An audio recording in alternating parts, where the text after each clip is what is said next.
Welcome to another episode of Coffee with Capril.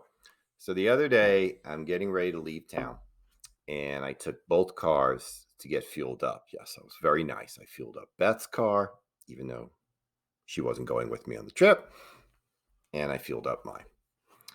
And they were both pretty low when I filled them up.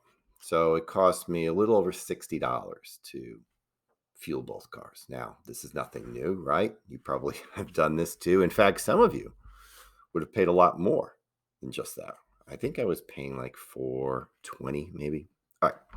So what are we going to do about gas prices? Well, I wouldn't panic, to tell you the truth, because I feel almost certain that gas prices will go down in the future. Why do I know that? Or why do I think that? Because we have the fuel. Energy prices are not set the way most people think they are set, or put it to you this way, they're not set the way most goods and services are set. They're based on the futures market, which is very complicated.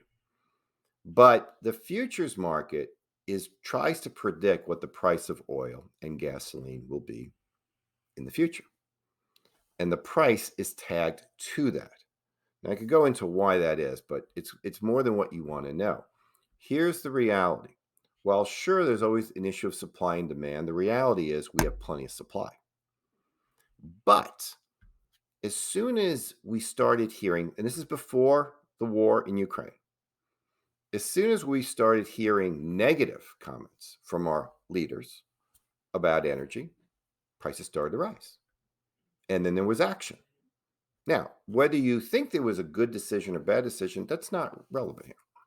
But what is relevant is when you stop drilling in Anwar, when you stop the construction of a pipeline that had already been in the process of being built, when you make it very clear that the administration is going to be less than pro fossil fuels, then the perception is that production is going to have to go down in the future.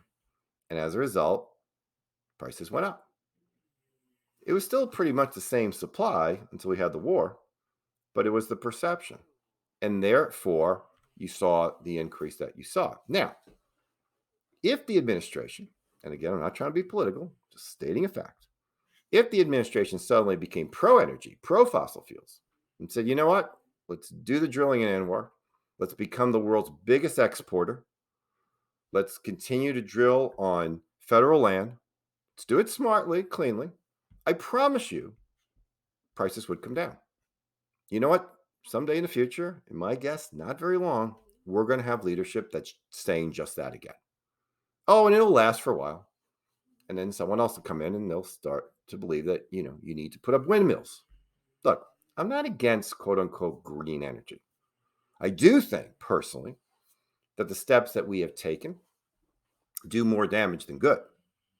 Just like I was somewhat critical of the steps that we took during the COVID-19 crisis, which is still with us. I felt that more people actually died by what we did than the virus. But it's, again, sensitive subject. The truth of the matter here is that fossil fuels aren't going to go away. And we have a lot of ways on this planet where carbon emissions, if they are a problem, are created. We are going to go back to a period of time, I believe, where we will once again be cranking out a lot of energy. It's interesting because the administration, the way they want to increase demand or increase supply is to have other countries do it. Makes no sense to me. So, getting back to this issue, what should you do? Well, I don't think you necessarily have to go out and buy a very, very expensive electric car because chances are you'll spend more money on that car buying it than you ever would have spent if you kept your old car, or your current car, and just pay the increase in gas. Remember that. The same is true with hybrids. Very often, the cost of a hybrid is so much higher that you don't come out ahead. I had that happen to me. I bought a hybrid and energy prices plummeted. Now, it was a great car, and I didn't pay that much more than the non-hybrid version. I got this particular model was a little less. But I didn't save any money, and that was my goal, was to save money. So, I would say not to panic.